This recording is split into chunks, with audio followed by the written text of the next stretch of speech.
First, the speaker. That's Bob R. from Mount Clemens.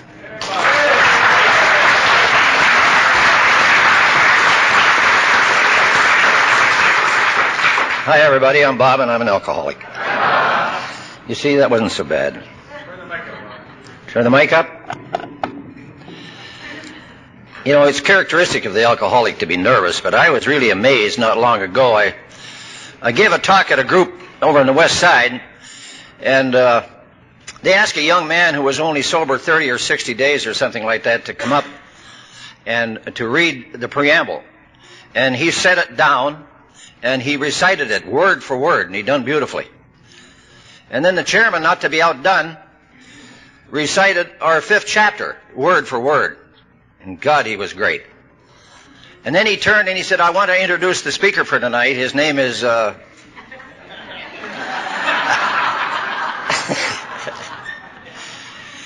it's good to be here. As I look back, when I first came into the AA program, incidentally, I've been sober just a couple of months shy of 26 years, and I'm proud of that. Yep. I like to mention that because...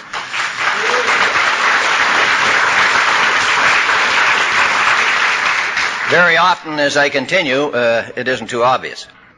But when I first came into the AA program, to think that I would be here 26 years later on a long-timers panel was unthinkable. The likelihood was probably as great as lightning striking a polar bear. Something like that. You know, and I'd be lying if I said that I wasn't reluctant to accept this obligation here this morning, because when they asked me to be on a long-timers panel, I didn't like the idea of being associated with being old or being somewhere for a long, long time. But I can tell you this morning that I don't feel old. I feel vibrant, and I feel enthusiastic, and I feel proud that I am an eager and a willing member of the greatest organization dealing with human suffering on the face of the earth, Alcoholics Anonymous. We know that.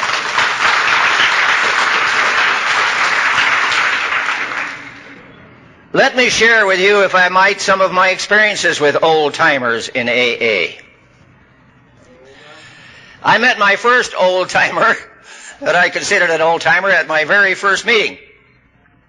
When I walked into the meeting in Roseville, Michigan, weighing 127 pounds, been drunk on wine half my life, been convicted of 27 felonies, one of them which was manslaughter, had my wife and 2 children on welfare, and still wasn't convinced by God that I was done, that I was whipped, that I was through.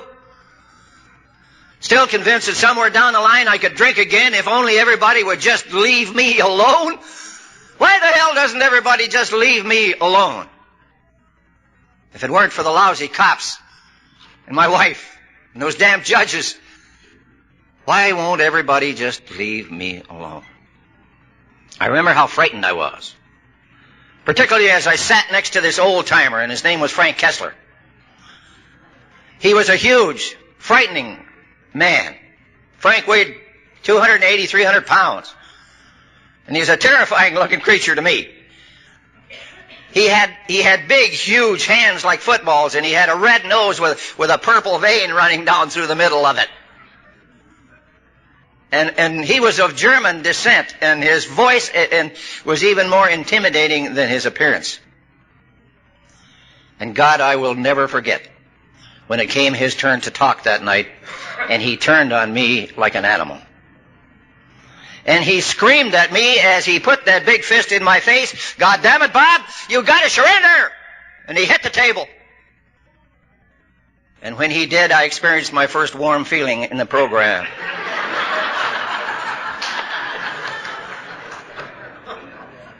And I vowed to myself that if I ever came back, I would be armed. Frank Kessler frightened me half to death. Frank said he'd been sober 5 years, and that was a long time for me. I couldn't understand how in the hell anybody would even want to be. 5 years. And then there was another fellow across the table who said he had quit smoking and drinking 20 years ago. And tomorrow he was going to celebrate. And I said, how? For Christ's sake, how? What is left? It was inconceivable to me that anybody could quit drinking and have anything in the world to cheer about. But Frank Kessler was a very emotional man, and he had me in tears. He put one of those big paws on my shoulder, and he was actually crying. And he said, "Bob, please come back. God, I need you, Bob. We need you, Bob. The Alcoholics Anonymous program cannot survive without you, Bob. You are the newcomer. You are the very substance of our program. You are the reason that we are here. Please come back and see us, Bob. And bring the degradation that you have, and the humiliation that you have, and the fear, and all of the things that the four horsemen were talking about a while ago." He said, "Bob, we know how you feel, and we know what it's like to be lonely." He said, "I know, Bob, what it feels like to have that feeling in the pit of your stomach that you're nothing, that you're absolutely useless. We know how that feels. God, I didn't think there was another human being on the face of the earth that knew how that felt." And I can remember when I was just a boy, only 15 years old, when I felt that feeling as the sheriff led me to the outskirts of this little town I lived in, and they could do this in them days, and told me not to come back because I was useless. And I remember walking away from my youth and my boyhood with that feeling in the pit of my gut that I was nothing. And I experienced it a couple of years after that. We were down in San Francisco. They threw me out of a jail one morning and told me not to come back because I was useless. And God Almighty, I felt like, no, doesn't anybody want me? And a couple of years after that, down in Los Angeles, they gave me my money back at a whorehouse and told me not to come back because I was useless. Now, by God, that'll make you feel like nothing. Frank gave me the courage to come back to my second meeting in AA, where I met my sponsor, Bill Lozon, another long-timer in AA. And I hated Bill Lozon immediately, with a passion. Bill said things that frightened me, he said things that bewildered me, and he said things that angered me. And he expected me to go to AA meetings every single day. And he tried to pick me up to go to my 10th meeting on my 10th day. And I seen him coming up my driveway, and the door was ajar, and I told my wife, "Please tell the old bastard that I'm not home." And he came in my house without knocking and said, "I heard that." And I said, "I don't give a damn." And one thing led to another, and we had a fight, and I hit him with a frying pan, and he had me arrested. And I went to jail. And 3 days later, I had a visitor, and guess who the hell that was? And do you know what he said? "How would you like to go to a meeting?" I knew I didn't have a choice. He wasn't the only old-timer I didn't like. I remember running into an old guy by the name of Clayton, Grant Clayton. The first thing that Grant Clayton used to say to anybody when he met them is, "How's your thinking?" He never said, "How are you?" "Hello," "How do you feel?" or nothing. "How's your thinking?" And the only other analogy I ever heard of that was in Toronto when we heard the good doctor who was in our big book talk about your thinking. Do you think alone? Do you think in the morning? Does your thinking get you in trouble? And Grant would say, "How's your thinking?" And I used to get so angry with him because I would tell him that I didn't need any of the other steps that he was trying to give me. That all I was trying to do was to stay sober on willpower. And he used to tell me, "Bob, you just can't do that." He said, for an alcoholic with the obsession that we have to drink, the compulsion that we have to take a drink, despite the consequences, to try to stay sober on willpower, he said, it reminds me of a man who has the whooping cough and the diarrhea at the same time. He knows he shouldn't cough.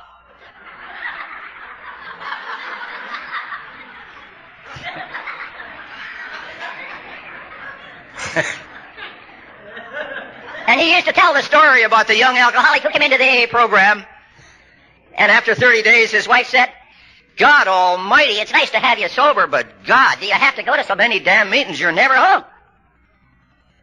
She said, "Why can't you be like Mr. Wilson down the street? He smoked 3 packs of cigarettes a day, and 30 days ago he gave them up on willpower alone." And he said, "Willpower, eh? I'll show you what willpower is." He said, "We're going to quit sex. No more sex." And every night he closed his bedroom door and went to bed alone and shut the lights off. And in about a month after he went to bed one night and the lights were out, there was a knock on the door, and he said very defiantly, "Who the hell is it?" And she said, "It's me, honey." "Can I come in?" "Yeah." "What do you want?" She came over, sat down, and put her hand in his, and she said, "I just wanted to tell you that Mr. Wilson down the street started smoking again today."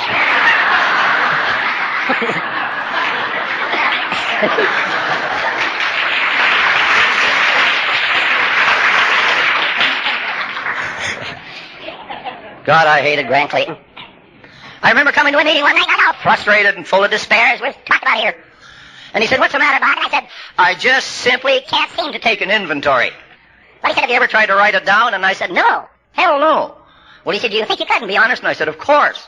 And he said, "Stay after the meeting and write it down." "I'll stay with you." And I did, and it took me half an hour. And I handed it to him, and he said, "I don't want to read that damn thing." And I said, "What did you have me write it for then?" He said, "Bob, if the good Lord himself should come down at this very moment and sit where I'm sitting, and you knew it was him, and he said to you, 'Bob, if everything that is in that paper is the gospel truth, and it is your worst character defect, and the things that are really keeping you from happiness and enjoying your sobriety, I'm going to give you the contentment and the happiness that you are looking for forever.' Would you change it? Is there anything in there, Bob, that you would change?" And I said, "You old bastard." God, I hated him. He used to tell me that 9 out of 10 alcoholics had a sex problem, and I was a damn liar. God, I hated him. A liar.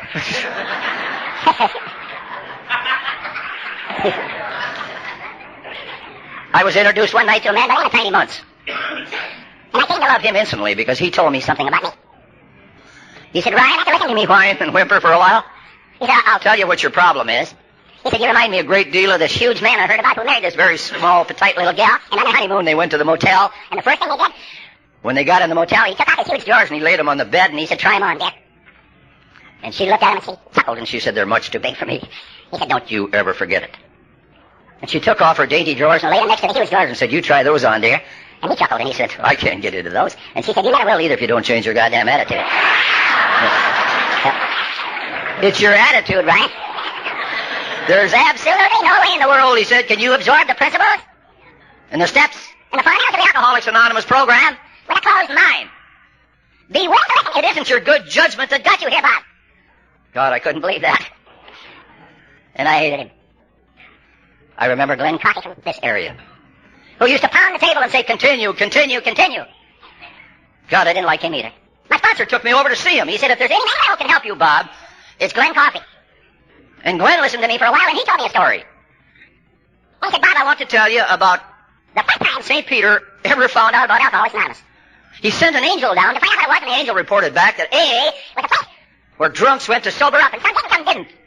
But he said about 15 or 20% of the ones that do follow a program that they call their 12 steps, and they change their lives and live happily." And St. Peter said, "I want you to go back again and take a personal letter from me to those 15 or 20%. And Glenn paused, and he let his pipe, and he looked at me, and he said, "Do you know what was in that letter, Bob?" And I said, "No." He said, "That's too goddamn bad." He said, "I didn't get one either."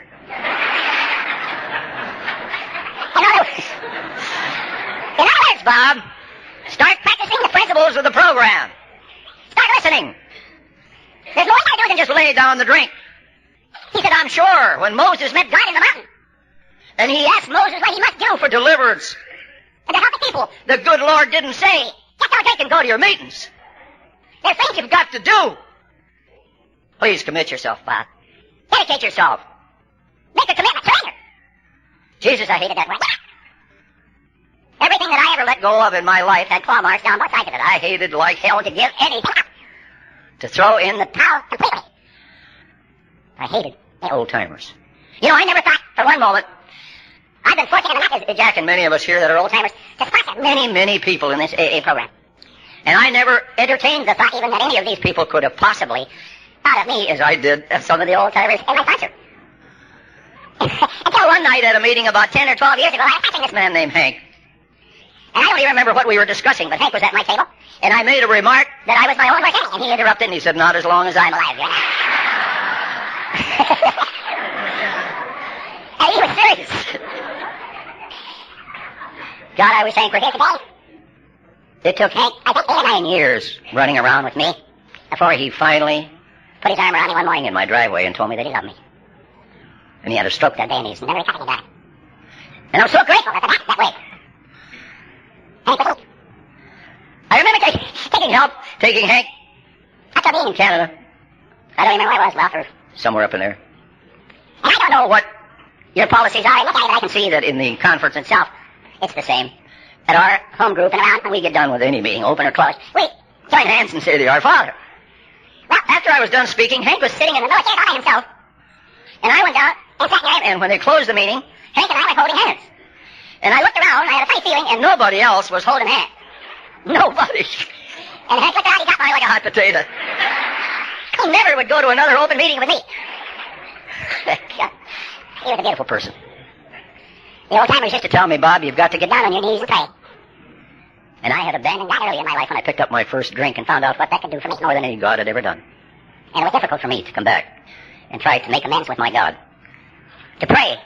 My sponsor used to say, pray, Bob, and mean it. Mean it. The power of prayer is beyond estimate. You got to be careful what you pray for, too. Let me tell you what deceit in your prayer can bring you. I remember when I was sober 7 or 8 years. Jack will tell you, back when we came in, there wasn't too many women in AA then. And in come the influx of all of these beautiful young women into the AA program. And my God almighty, some of the guys who were my age and were sponsoring them and even taking them out, even some of the married people, and something was happening there, and I finally discovered what it was. Not one of them ever looked my way. None of them. You know, and we had that feeling of an inadequacy, and none of us like to be rejected. None of us. And I thought to myself, well, Jesus, I'd like to think that there's another human being in the face of the earth that thinks that I'm attractive, despite the fact, by God, that I love my wife dearly. And lo and behold, I prayed that it would happen. I'd silently pray. And one night after I made a talk in Roseville, I sat down after the meeting, and in about 5 minutes I was propositioned. And it felt good. And I claimed that I was married and had a family. And I was sober 8 years and loved this beautiful program, and I couldn't get involved in nothing like that. And he thanked me.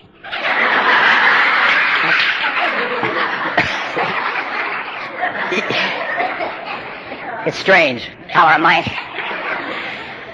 This feeling of rejection still lives in me. It's really insane. You know, less than a year ago, I was riding down my hometown, the main street, and so, I guess I seen a young girl crossing the road or something, because a thought came to me when I went in the 8th grade, for God's sakes. I remember this gal who was making it with every boy in school but me. And I remember how she turned me down when I asked her. And I never thought a thing of it. But I was driving down Gratiot less than a year ago, and I said, why, that little bitch. If I had her, I'd bring her neck. We just can't stand that kind of thing. But we, the long-timers, and the old-timers, have been the legacy of the present and the past in this great program. We have followed the pioneers like Bob and Bill on this journey without end. And now, we turn to you, the newcomer. We turn to you, the young, and ask you to pick up that journey and to carry the banner of Alcoholics Anonymous and to keep in mind our traditions and the fundamentals and the basics that kept our AA program so strong. We ask that with God's grace that you keep on this journey without changing course. And should a course have to be changed, we hope that it will be through the guidance of the God that we understand and the worldwide conscience of Alcoholics Anonymous. You know, I hear so dang much today about young alcoholics and cross-addicted alcoholics. And I just can't understand it. To me, there is no such damn thing as a young alcoholic or an old alcoholic, or a female or a male or a black or a white alcoholic. Alcoholism is an equal opportunity disease, and it knows no boundaries. And Alcoholics Anonymous doesn't know any either. Alcoholism is not contagious, but Alcoholics Anonymous is. We guarantee it. So we ask you, the young and the new, to carry the message. I remember a story I heard up in Canada one time. I'm forever mentioning Canada, but I hear a lot of great AA. And the guy was talking about the same thing, and he was talking about 3 great men who had visions in their sleep, and they talked to God, and God told him he would answer one question with them. And the first man was the Pope. And the Pope says, Lord, do you think it's possible that all mankind could worship one God? Do you think it could happen? Is it possible? And the Lord said, yes, Pope, it is possible. It really could happen. But not in your lifetime. And the next man was the president, and he said, Lord, do you think that it's really possible that the world could live in peace and that we could all live as one? Could it happen? Is it possible? And the Lord said, yes, Mr. President, it's possible. And it could happen, but not in your lifetime. And the third man was Bill Wilson. And Bill said, Lord, please tell me, is it possible that this great Alcoholics Anonymous program that you have given us could change to the extent where it would no longer be attractive to the suffering alcoholic and that they would be lost? Could it happen? Is it possible? And the Lord said, yes, Bill. It really is possible. It could happen, but not in my lifetime. Thank you very much. Could you help me welcome Billy C. from Detroit?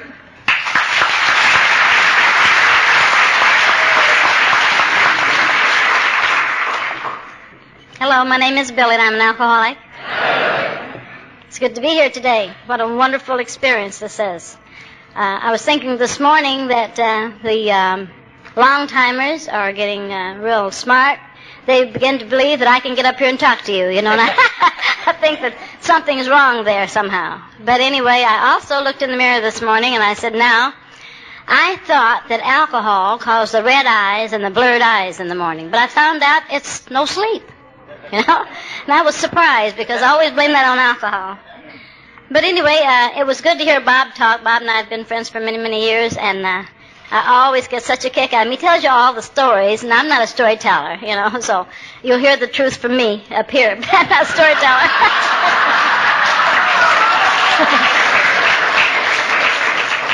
But I love to hear him tell the stories. They're great. It makes me laugh, and that's good. I love to laugh today. I used to didn't laugh. I cried so many years, you know. And when I came to this program, I came here crying and begging and pleading for help. I didn't know what I was or who I was or what was wrong. When I called Alcoholics Anonymous, they said to me, are you an alcoholic? And I said, I don't know. And I didn't know. Because alcohol had been the only thing that had ever allowed me to live. So I didn't know what I was. They said, do you drink? And I said, oh, yes. Doesn't everybody drink? I thought everybody drank. Everybody I knew drank. Because I didn't hang around with people who didn't drink. You know. I got married a lot, you know, in my life. I was always looking for somebody to make me happy. And son of a guns never made me happy, you know. They just wouldn't make me happy. So I'd have to get a divorce and find another one just like the one I just divorced. And there was no help there. I stayed in this program 3 months when I first came. And it was a beautiful experience. I think that was the most total sobriety I've ever had in my life. I was totally sober, mentally, spiritual, and physical. And it was just great. Just beautiful. At the time I came here, I was living with my third husband, and my third husband. I've been married 5 times. And we had fought a lot and carried on a lot. And I'd go home from the meetings, and I'd see him drink. And I would just get terribly upset. And I would wonder, how in the world am I ever going to make this work?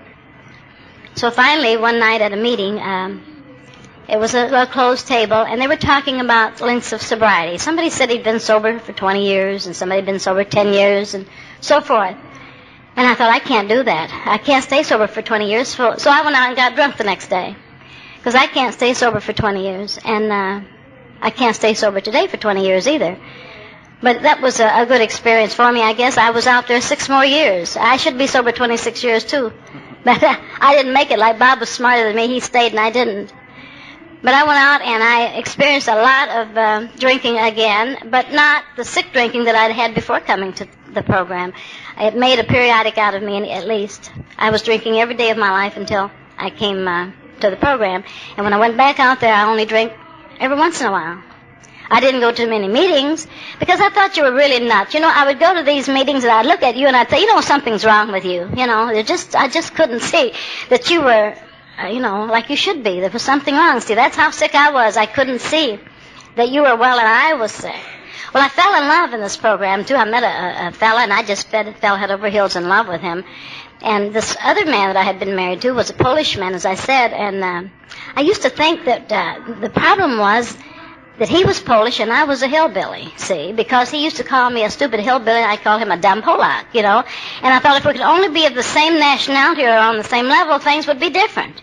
So this new fellow that I met in the program, and he looked Italian and he had dark curly hair and I thought he was such a handsome young fellow. And so I wondered what nationality he was, but I thought he must be Italian, so that'll be better. So one night we were going home, and I said to him, "What nationality are you?" And he said, "Polish." I said, "Oh, my God, not again," because this other Polish man, I had fought so much, and, I wore black eyes, and he weighed about 210. And I'd walk up to him and say, "Hit me, you big son of a bitch," and he would, And I'd hit the floor, and I'd wear black eyes and broken jaws and broken nose, and all these things. And he would wake up in the morning kissing my black eyes and tell me how sorry he was. I've heard a lot of people say, women like this. Women gets beat because they like it. And I never could believe that. But looking back on it today, I don't know. I was either awfully crazy or I liked it or whatever it was. I liked when he said, "I love you, honey. I love you," And I thought, yeah, he loves me. He loved me so much he dried both my eyes the night before, And that was hard for me to understand those things. It was real hard. But anyway, I was sort of down on God for a long, long time. Before I got into my deep, deep drinking, my alcoholism, I had lost a little girl through death. And when I lost her, because I had prayed, that God wouldn't take her from me, because I knew He gave me the message that she wouldn't be living very long. And I prayed about this. But when He took her, then I said, "There's no God. There is no God that could do this to me." So I sort of parted friendship with God. I also didn't like God too well because He had took my mother when I was 3 years old. And I thought, what kind of a God would take a little girl's mother, So I had a hard time with that.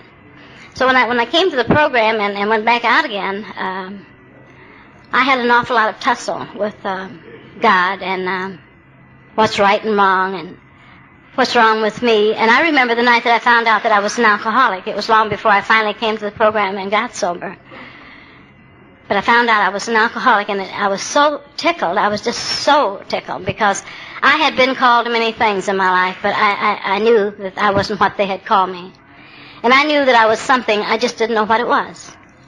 And when I found out that I was an alcoholic, I came home, I was just glowing. I was so happy about it, and my family thought I was drunk. But that was really a awakening for me. I think that was probably the first spiritual awakening I had in the program, to know that. And I was really, really relieved. Now, I've heard people say, I don't like the word alcoholic. I thought it was beautiful. I thought it was the most beautiful word I'd ever heard. And I was called it. And I knew that if that's what I was, it was okay, because you said you were alcoholic, and I thought you were so beautiful. And that made me feel good. But I finally came back to the program. I'd go on deathbed, see. First deathbed I went on, I was 29 years old, right after the death of my daughter. And they called the doctor in, and he said I was very, very sick, and that I could die, that I was in bad shape. He gave me a shot that hung me between life and death, and I hung there all day. Finally, in the evening, they gave me a little white pill that he had left, and within, 15 minutes, I could have gotten dressed and gone out dancing. I needed a drink that morning, and it took me 1 month to cross the borderline into alcoholism after the death of my daughter.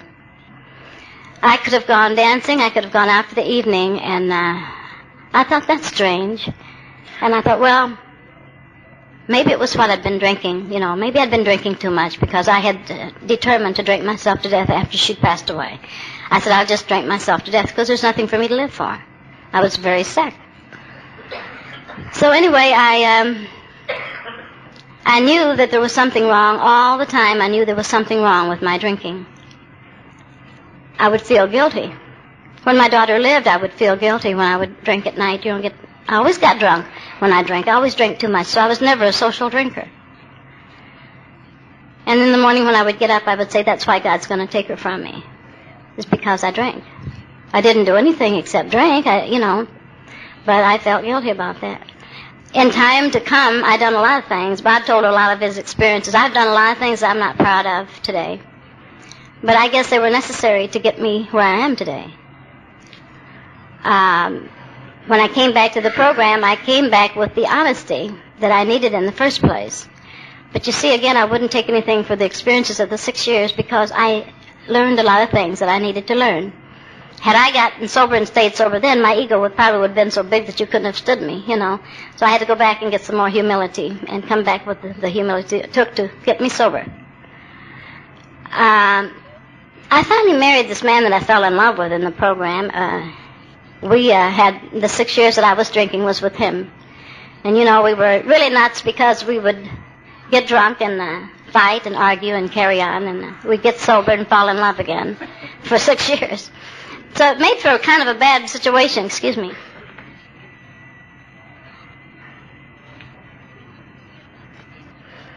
But anyway, I think that the feelings was real. It's just that the drinking was bad, and I was an alcoholic. You know, it took me so long. It took me 6 years to accept the powerlessness. I didn't know why I wasn't staying sober. I really didn't know.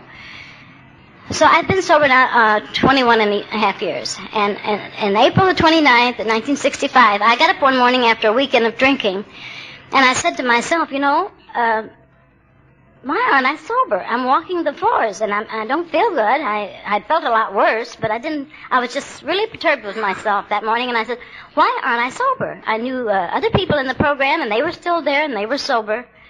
And what's wrong with me?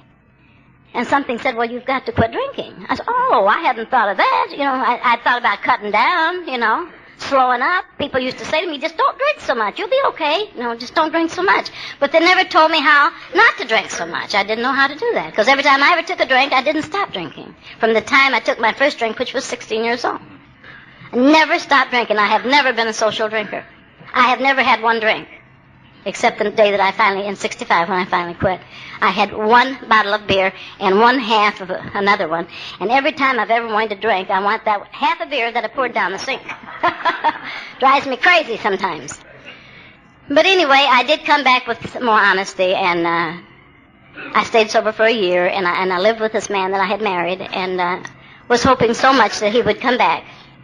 But he chose death, and I chose to live, and I'm here, and he's somewhere else, you know.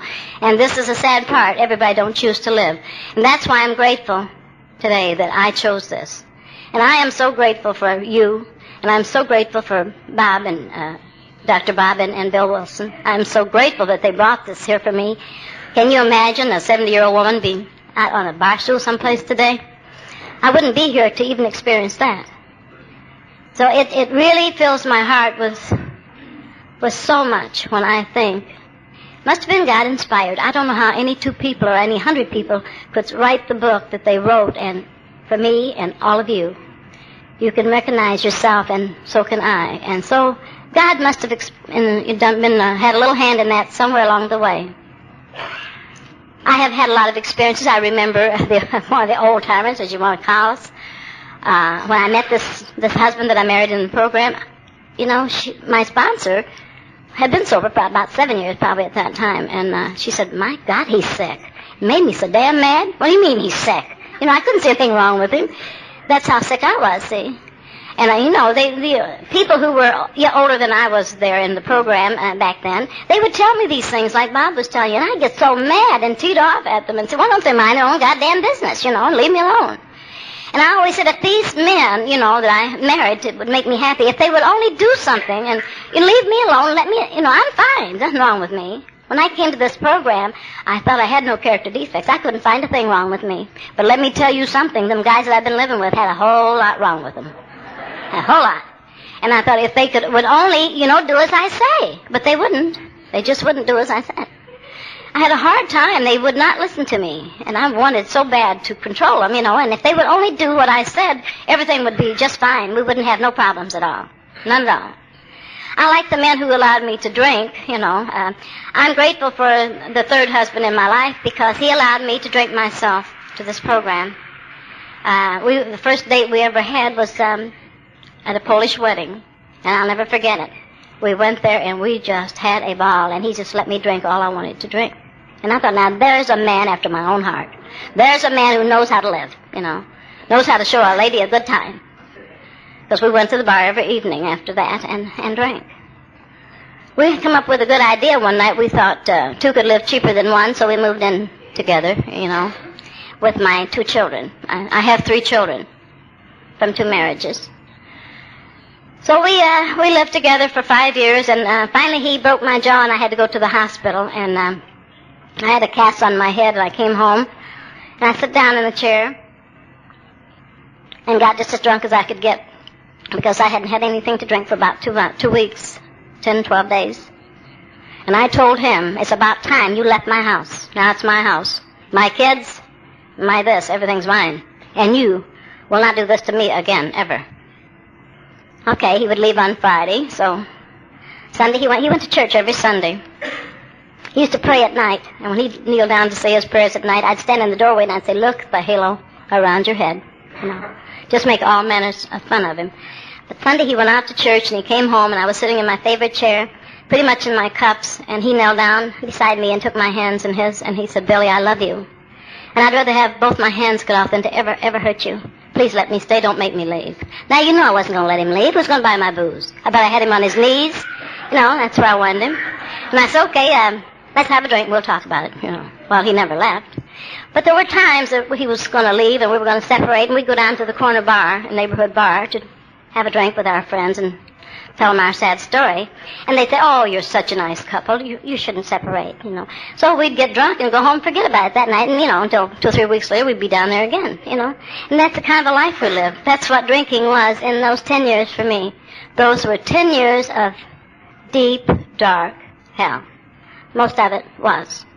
Some of it was happy. I can't stand here and tell you I never had any fun in my drinking, because I did have a lot of fun.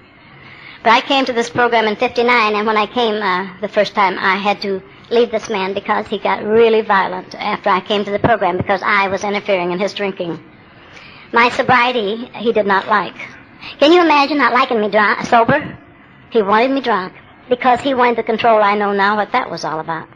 So I can only say today, as Bob said to you earlier, you know, if you think you've got a drinking problem and you come to this program, you might as well stay, because if you think you've got one, you have. And if you're here because, you know, nobody comes here because they sang too loud in church or ate too much ice cream, I don't think. You know, they go other places, they don't come here. And if you're here, you might as well stay. Save yourself a lot of trouble. And you know what? You may never have a chance to come back. I have a gal that I sponsored, and Bob knows her. Her name is Pat, and she's up north. She finally moved up north. She's sober 12 years. And she called me the other night, and she's in treatment, you know. And my heart I just felt so bad, because I said she may never ever get sober again. I'm going to tell you, I never want to have to get sober again. I don't want to have to get sober. I hope I never take another drink, because I don't ever want to get sober again. That's a bitch, you know. That's a bitch. If I'd ever known the slightest idea that it would have been the way it was my first year, I don't think I would have even attempted it. I used to get so upset, and I'd say, I'm not going to drink today, but tomorrow I'm going out, and I'm going to get so goddamn drunk that nobody's going to know me. So I'd hang on. I won't do it today. That's how stubborn I got. I won't do it today. The next morning I would wake up, and I would be so glad. Oh, thank you, God. Thank you. I finally came back to God after I came back to the program. One night at a closed meeting, it was an inventory, and I got to thinking about my inventory. I got to thinking about the things that I had done. I broke all the rules of God's laws and everybody else's, you know. I broke them all. And I went home that night, and I knelt down for the first time, and I asked God to forgive me. And I forgave God, because that's the way it had to be, because he had dealt me a bad hand. That's the way I really felt, and I forgave him. And we became friends, and I was able to thank him for allowing me, a drunk, to be the mother of a most beautiful daughter. And then I found peace. I found peace. The program has been good to me. My life is just full. You know, I've dedicated my life to you and to God and, you know, to the people who need me. And I always say, no matter where you live or how far or what time the hour might be, call me and I'll be there if there's any way possible. My life today is to help you, because without that I have nothing. You know, when you raise your children, everybody's gone from home. Now, you know, there's not much around anymore for me to accept the program. Thank God for the program. Because without that, I'd be a very, very lonely person. I, as an alcoholic, was a very lonely person all my life from a little girl all the way.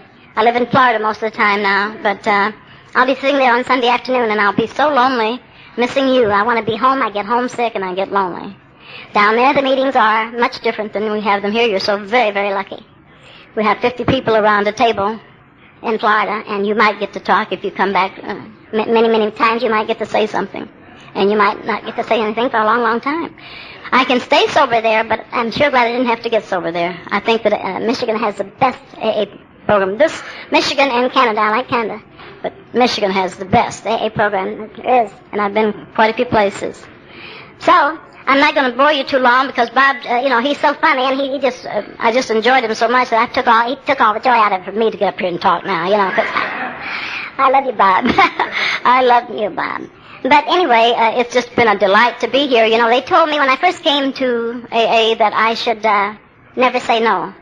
And by not saying no, here I am. And this is my first experience in the conference. It's just been such a pleasure to be here, and it's my privilege, believe me, to be here and talk to you. And thank you for coming and making it possible for me to be here today. You are the program. Without you, I don't have a program. So I'd like to close with a little prayer. I'd like to say before I do close that I have the 3 children that I told you about, and I have 7 grandchildren, and I have 6 great-grandchildren. And isn't that wonderful? Because children is my pride and joy.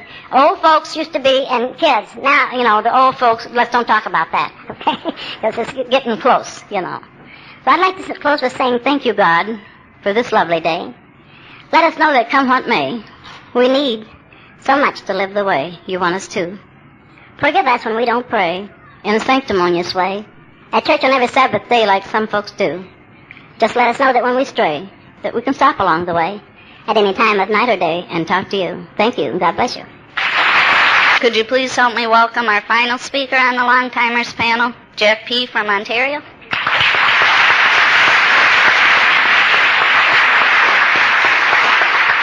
Thanks, Sherry. Thank you, Bob, and thanks, Billy. I'm a recovered alcoholic, and my name is Jack Plate. Hi.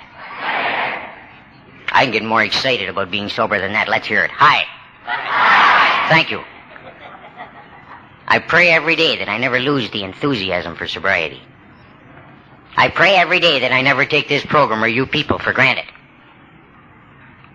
We all have a tendency for complacency.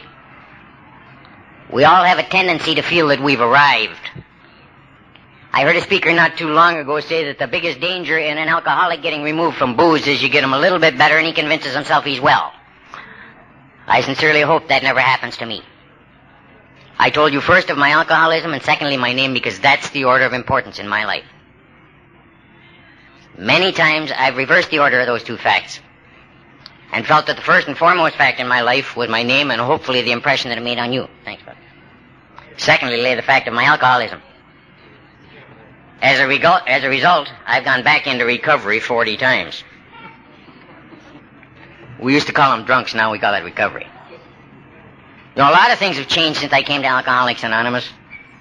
A lot of involvement, some of them good, some of them not so good. A lot of the structure, mainly the attitude. Bob talked about the old timers. I'd like to thank the conference committee or the program chairman or whoever is responsible for the delicacy of this panel title. Like Bob, I have a great, great fear of becoming an old man. Now, there's a whole lot of people in this room that will tell you I was born old. But I'll relate an experience to you. I was down in Montreal last year. I haven't had a drink, incidentally, for 9,569 days, back to back. 60. I've been steadily dry and intermittently sober for 26 years. As I say, we all have a tendency to complacency. I was down in Montreal last year, and 2 guys are sitting together that I respect a great deal. One is a past delegate. The other one is presently a trustee. They're both sober over 30 years. Now, there's 52,000 people at that convention, so it's kind of nice to see somebody you know. So I stopped and talked to him for a few minutes, and the trustee said to me, Jack, he said, you've got a birthday coming up. And I said, yeah. He said, when's that? I said, 10 days. How many is that, Jack? I said, 25. Shoved out his hand, and he said, congratulations, Jack, that makes you an old-timer. Now, coming from a man that I've got absolute respect for and consumed with the ego that I'm consumed with, I could feel the pipe going right to the head. Okay. Now, the past delegate is a laid-back old farm, slow type, sitting back watching all this and seeing exactly what's happening. looked at me and he said, Jack, if you want to be an old-timer in Alcoholics Anonymous, there's two things that you just can't do. I said, what's that, Murph? And I waited for the wisdom. And he said, you can't drink and you can't die. And I was right back where I belonged. It may strike you strange that I tell you of my sobriety in terms of days rather than years. That's the way it's been necessary to do it. As I mentioned, I went back into recovery 40 times. Because I wouldn't accept the principles that you were laying out to me. They were unreasonable. So I returned to prove that you were wrong 40 times. When I finally came to Alcoholics Anonymous, convinced that your terms might be more reasonable than the terms of drinking booze, I started asking some questions. And more importantly, I started listening to some answers. And I got some of the answers that Bob was talking about from some of the lovers. Today we call them hatchet men.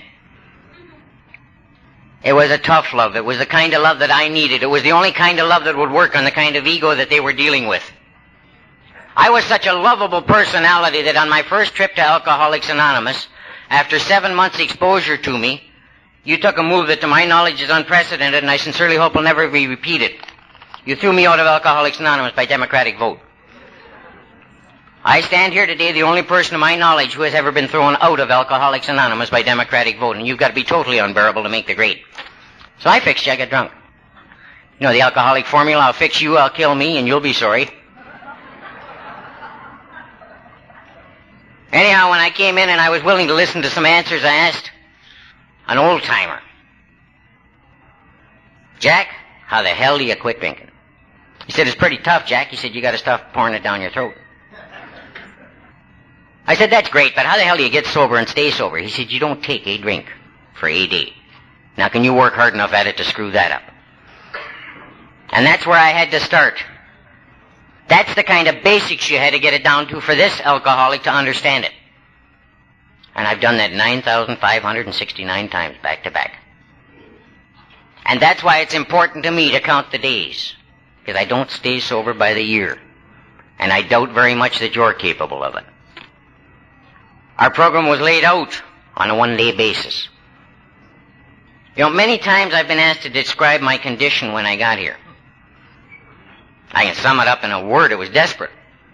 For me, it was very simple. It was AA or amen. But I thought of a story that very well describes it a couple of weeks ago when I was on a trip with a guy. I thought of the story of the young lady. She's up in front of a judge. I'm going to temper it just a bit, Walt. She's up in front of a judge, and she's having her third baby. And she's seeking support, and she's not married. And the judge looked at her, and he said, now, can you tell me, miss? He said, this is your third baby, and you're not yet married. How come? She said, I don't really know. He said, well, can you tell me at least what man made you this way? She said, Judge, I'm going to ask you. She said, if you got your ass chewed up by a buzzsaw, could you tell me which tooth bit you? And that's the condition that this alcoholic was in when he got into Alcoholics Anonymous. He knew that his ass was chewed up, but he had a lot of trouble discerning which tooth was doing the biting. And until I determined which tooth was doing the biting, I wasn't about to look for a cure. So I stayed drunk for 3 years. You see, all the things that were necessary for you weren't necessary for me because I was a cut above. Finally, I got involved with some people who were prepared to show me and tell me that I was not a cut above. One of the guys that Bob mentioned is very close to my sobriety. One of the big problems that I came here with was I was a genius, and I was a professed atheist.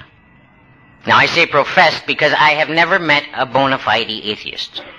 I've traveled with a bunch of them, but I never met a damn one that didn't know who to pray to when the chips were down. So it's my contention that there is no such thing as a bona fide atheist. But if you're going to be an intellectual, profess atheism. It's the vogue way to go. It sets you aside. Now, one night I'm expounding the wisdom of atheism to a couple of old-timers at Alcoholics Anonymous. Jack Hebden and Tiny Munns. Tiny had kind of an inimitable way of saying it so you couldn't misunderstand it. And at the culmination of my dissertation, he looked at me and he said, "Who the hell do you think you are?" And I said, "Why?" He said, "Any atheist that I have ever met has been extremely intelligent and very well educated." He said, "You haven't got enough in a ball to be an atheist." So I became an agnostic.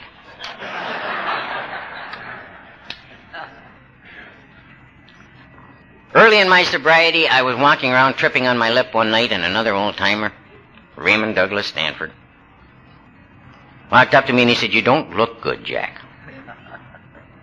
"What's wrong?" Now, he was asking the right guy, because I had problems, and I laid them on him. I put a story on Ray that had brought tears from a rock. When I was all done, I stood there and I waited for the compassion and the sympathy. And I don't know how many of you have ever met Ray, but he had bottomless pits of blue. He had the deepest blue eyes that I have ever seen in my life. And I looked into these pools with my limpid eyes, pleading. And Ray looked at me and he said, "You know, genius, misery's optional, and I don't intend to join you." And that was the end of that conversation. But he told me exactly what I had to know. That the misery that I was wallowing in, I was there deliberately, and I had gotten there with a lot of effort. And if I was going to get out of it, it had to be precisely the same way, deliberately and with a lot of effort. I walked into a meeting one morning, Sunday morning. And another blessing that I sincerely hope I never take for granted is waking up on a Sunday morning with a choice what I'm going to do with that day.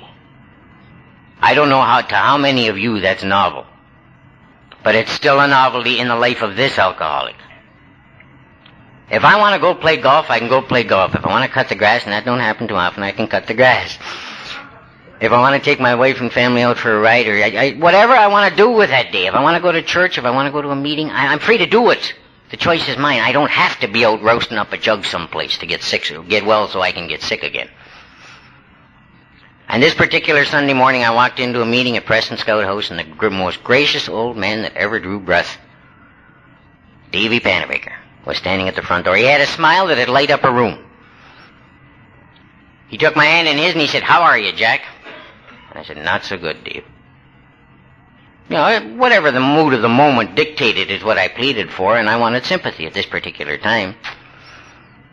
Davy was well aware of where Webster put sympathy, precisely where it belonged for an alcoholic, and he was fully capable of giving it to you. He held my hand in his and he said, "You know, Jack," he said, "it's amazing how good life will go if you will get the hell out of the way and let it." And with that, he was gone in another room, and I had all my life to think that one over.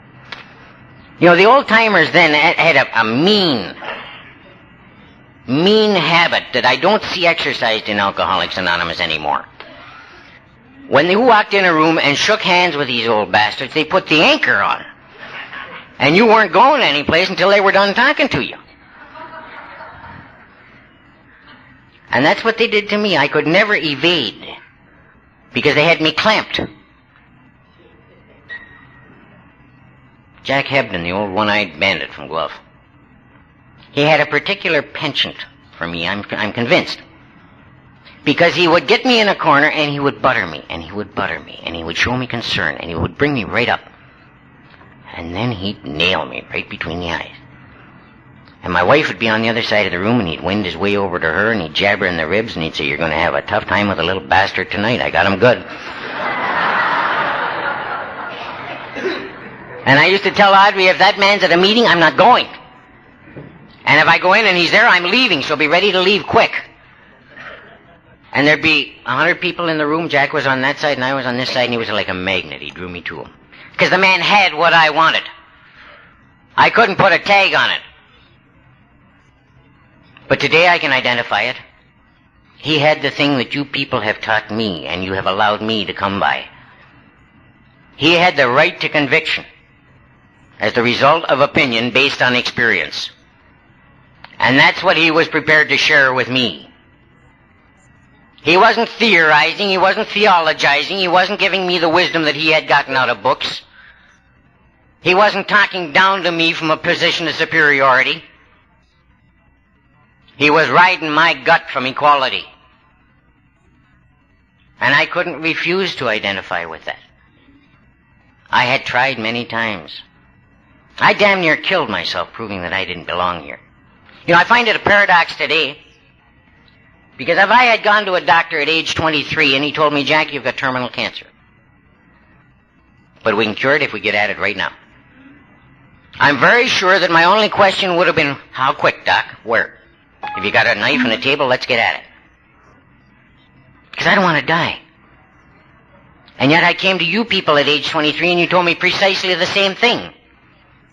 Jack, you've got a terminal disease, but we can arrest it permanently if you will do what we tell you. I spent the next 3 years trying to figure out where I got it, how I contacted it, why you might be wrong, how I might be different than you, how my condition might be correctable. I wound up seriously contemplating suicide for 2 solid days before I got to Alcoholics Anonymous. And I wasn't contemplating suicide because it was an easy way. It was the only way. I'm not in Alcoholics Anonymous because I was scared of dying. I'm in Alcoholics Anonymous because I was scared of living. Dying became a lot more palatable to me than having to live the way I had been living. I was firmly convinced, as I've heard a good friend who's sitting in this room say, that life sucks and then you die. And that's the way I was living. And I came into Alcoholics Anonymous, and another lover handed me a piece of paper. And it was written. And he said, Jack, here's a set of wrenches. They'll fit any goddamn nut that walks in this room. Why don't you try them on? They might fit you. And he handed me the 12 steps of Alcoholics Anonymous. He handed me the road to life. And he guaranteed me it could not fail. He took me to your book.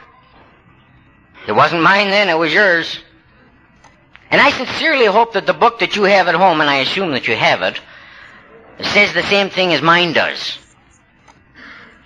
Because all of the things that I see happening in Alcoholics Anonymous make me seriously doubt it. I think there might be a great number of different editions that say different things than the things that I was taught. I don't really know. I'd like to research it. He took me to the preface of the first edition and showed me where the first 100 member told him that they were recovered from a seemingly hopeless state of mind and body. They didn't have tongue-in-cheek telling them that we are recovering. They didn't tell you that we hope to recover or we're on the road to recovery. They said, we are recovered. And I remind you that at the point that that book was written, the longest period of sobriety in Alcoholics Anonymous was 4 years. Now, if they could make that blatant statement at 4 years, and I have to stand here today with 26 years and tell you that I'm recovering, I'm a hell of a lot sicker than you can help. You see, for a long time I was recovering, until they made it abundantly clear to me that the only reason that I would state that is that I was reserving the right to return. The thing that these people did for me, and I think the onus on the old-timer today is precisely the same as it was then, is that they methodically and systematically stripped me of my ignorance. They afforded me the alternatives that I had never known anything about. They forced growth on an unwilling subject, but they taught me how to live. And they didn't teach me by preaching at me from podiums. Oh, they told me. Make no misunderstanding about it. They told me. And they told me so that I couldn't misunderstand what they were telling me. But then they asked me to watch them. And they showed me everything that they were telling me. I've seen many involvements in Alcoholics Anonymous over the years. Some of them good, some of them very good. Alcoholics Anonymous today is much more accessible to much greater numbers than it was when I got here. The abundance of young people in Alcoholics Anonymous warms me every time I walk into a room. When I came into AA at age 23, I was one of the 5 youngest people in the province of Ontario in 1957. I was told many, many times that I doubt that you're an alcoholic, you're not old enough. You haven't... Oh, shit, I've spilled more on my vest than you've drank. For anybody in this room, and I hope there are none that are prone to that kind of statement, what you spilt on your vest didn't have a damn thing to do with making me an alcoholic, and I'm not really interested in listening to it. And I'm sure that that's the sentiments of many of the young people sitting in the room. I have never seen a person come to Alcoholics Anonymous too soon. I have never seen an accidental member of Alcoholics Anonymous. And I have never met a voluntary member of Alcoholics Anonymous. Them are damn tough doors to come through. Please afford them the comfort that will allow them to stay. You know, we got signs up all over our meeting halls. Keep coming back, keep coming back, keep coming back. Isn't it a hell of a lot easier to stay?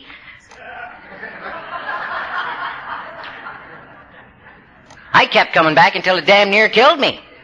Then I stayed. You don't have to be 55 and down and out, stemming dimes and digging butts to qualify for Alcoholics Anonymous anymore. We have very wealthy, very influential, very strong people coming down. I once sponsored a fellow that contacted Alcoholics Anonymous because drinking was starting to crowd his thinking. And I admire that man no end. He's got a hell of a lot more parts than I did. He was a lot more aware of the problem than I had ever been. And the guy got and stayed sober because he was not prepared to pay any more. There's much greater public acceptance of Alcoholics Anonymous today. When I came to AA, you used to park your car 3 blocks away and make like you were walking by the place until you were sure that nobody was watching, and then you got in as quick as you could. This is Alcoholics Anonymous. This is not Alcoholics Mysterious.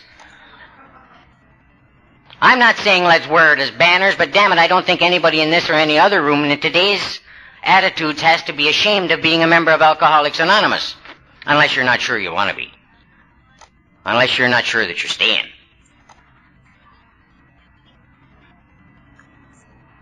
The professionals, the medical profession, psychiatry, has a much healthier attitude toward Alcoholics Anonymous today. I don't think they have a hell of a lot more knowledge about alcoholism, but they've got a lot healthier attitude toward Alcoholics Anonymous. They're a lot more willing to admit that we may have an effective method that they can't control, that they can't match. These are all very positive things. Our numbers, that's both good and bad, but our numbers are much, much greater than they were when I got here. When I got here, we were very thankful about being represented in 47 countries. And we had 250,000 people registered in Alcoholics Anonymous. I just came back from a forum in Halifax last week. Our numbers are well over 2 million now, and we're represented in 114 countries of the world. And that can be a great source of pride, unless I'm willing to draw it into perspective. If those 250,000 members in 1957 had each brought in a member per year, and each of those new members had brought in a member per year, what would our numbers be today, even allowing for attrition? Very quickly, it would be a hell of a lot greater than the total population of North America.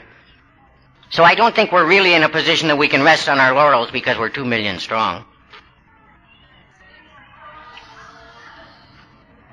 They told me when I got sober, these people that knew the truth and were prepared to share it with me, that you will never get a call in Alcoholics Anonymous, and I have had many,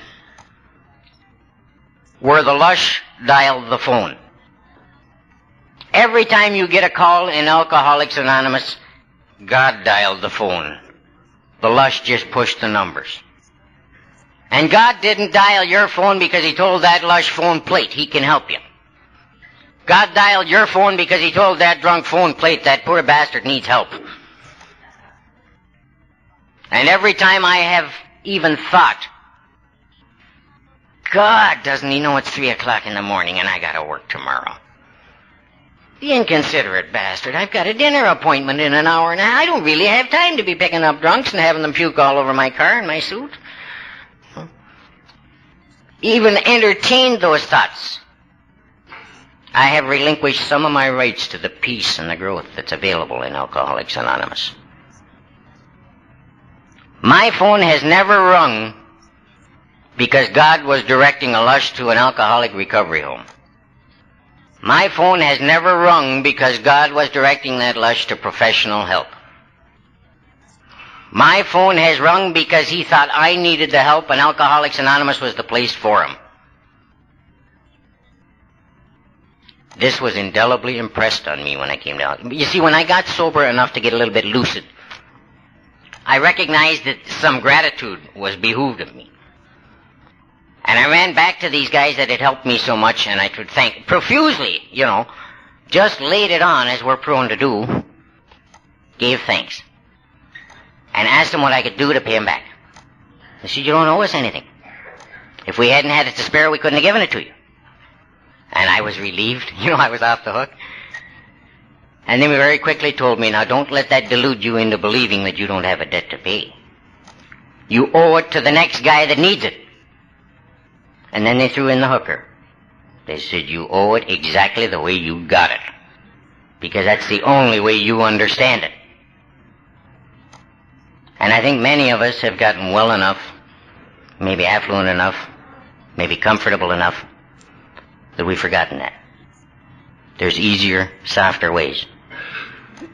They're not recommended for this alcoholic.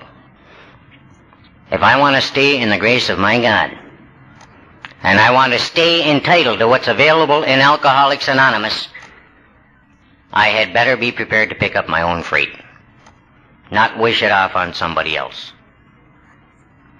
That lush didn't call me because he wanted to go to a recovery home.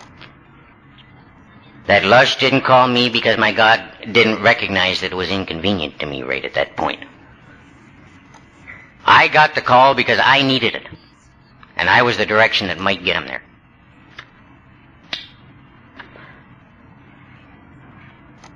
I told you at the first of the meeting that I am recovered. I'll tell you now that I'm sober today, and I intend to be sober tomorrow, and I intend to be sober 10 years from now, and I intend to die sober. My book tells me that I'm entitled to make that statement. My book tells me that I'm guaranteed a daily reprieve for the rest of my life, based on the maintenance of my spiritual condition. That my God's will for me is to be sober and productive.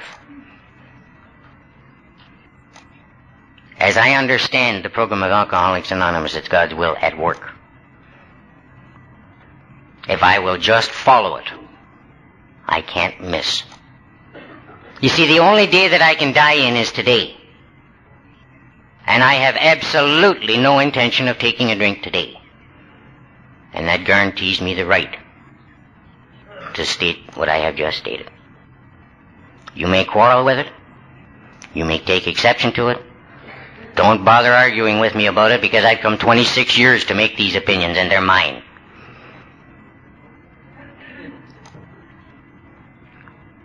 I couldn't possibly stand here and express my gratitude to you people as representatives of Alcoholics Anonymous for the change that's taken place in the life of this alcoholic, in the life of my family, in the life of anybody who has been in contact with me. I came here absolutely bereft of any standards. I had no place to go in all the rest of my life to get there. And very fortunately, when I came into Alcoholics Anonymous in 1960, I didn't come for what was left after everybody else finished the banquet. I didn't come for the crumbs that fell off the table when you were eating. I came to sit down at the main course.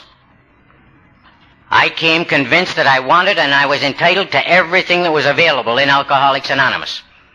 Everything I saw in anybody that I wanted was available to me. And they made that abundantly clear to me. They said, "Do you want what I got?" And I said, "Yeah." They said, "Then do what I did and you'll get it."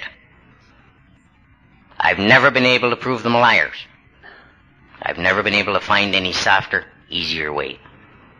I'm firmly convinced that the big book of Alcoholics Anonymous, as written by our first 100 members, is the easiest, the softest way.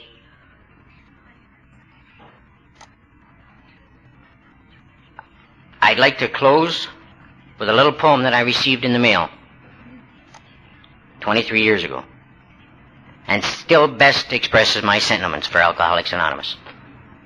How do I find the shining words? The glowing phrase that tells all that your love has meant to me, all that your friendship spells. There's just no word, no phrase for you on whom I so depend. All I can say to you is this: God bless you, precious AA friends. Thank you.